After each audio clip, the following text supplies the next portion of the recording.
వచ్చిన ర్యాంకుని చూసుకొని మురిచిపోతే నెక్స్ట్ దాంట్లో బోల్తో పడతారు మీరు.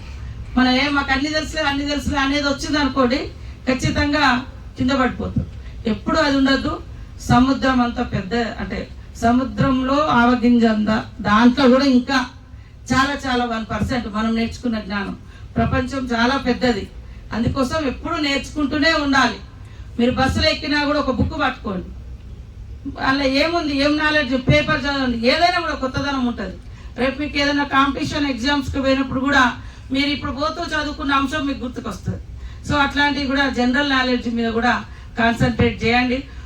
మళ్ళీ రేపు ఇంకా మీరు కలెక్టర్లుగా లేదా ఇతరత్ర మంచి పొజిషన్ నుంచి కూడా మీకు ఇక్కడ నుంచి వచ్చినటువంటి వాళ్ళు కూడా సెలెక్ట్ కావాలని మనస్ఫూర్తిగా కోరుకుంటా ఉన్నాం. అదేవిధంగా డాక్టర్లైనా, ఇంజనీర్లైనా, ఇంకా ఏదైనా సేవ అనేది ఎక్కడంటే మారుమూల ప్రాంతాల్లో సేవ చేసినప్పుడే అదొక గుర్తింపు అనేది ఉంటుంది. మన దగ్గర కొంతమంది గతంలో డాక్టర్లు వాళ్ళు వీళ్ళు పనిచేస్తే వాగులు వంకలు దాటుతుంటే ప్రపంచం చూస్తాం. ఇవాళ నేను కూడా కరోనా టైంలో తిరిగినప్పుడే జనానికి ఎక్కువ తెలుసు. నేను అంతకుముందు కూడా ఎప్పుడు రెగ్యులర్గా తిరుగుతూనే ఉంటా అట్లా.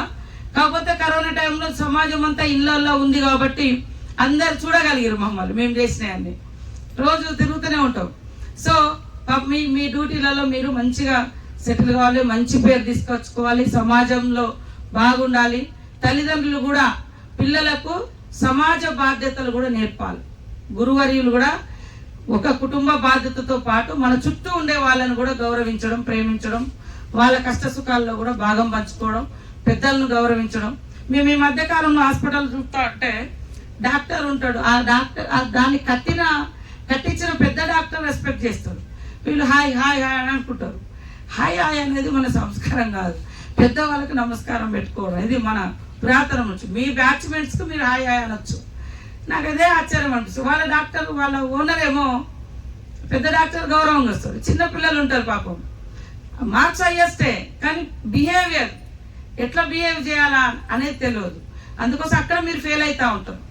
మన ప్రతిదీ కూడా కదలిక నుంచి మొదలు పెడితే పరీక్షల వరకు, ఎగ్జామ్స్ వరకు అన్నిట్లలో మంచిగుంటేనే మనం సూపర్ అన్నట్టు, సూపర్ డూపర్లో ఉంటాం.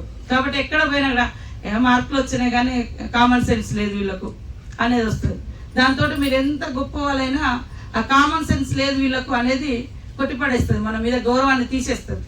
సో మీరు అందరూ కూడా బాగా చదువుకొని ఉన్నత స్థానంలోకి వచ్చి మన జిల్లాకు మంచి పేరు తీసుకురండి. మీ తల్లిదండ్రులకు కూడా మంచి పేరు తీసుకురండి. మీరు కూడా ఈ సమాజం పుట్టినవాడు గిట్టక మానదు అంటారు, కానీ మన మరణాంతరం కూడా మనల్ని గుర్తుపెట్టుకోవాలంటే మనం ఏంటిది అనేది, మన స్పెషలైజేషన్ అనేది ఉండాలి. సో అలా మీరు కూడా ఒక లక్ష్యాన్ని పెట్టుకొని ఇంకా ముందుకెళ్ళాలని మనస్ఫూర్తిగా కోరుకుంటూ అందరికీ అభినందనలు, శుభాభినందనలు.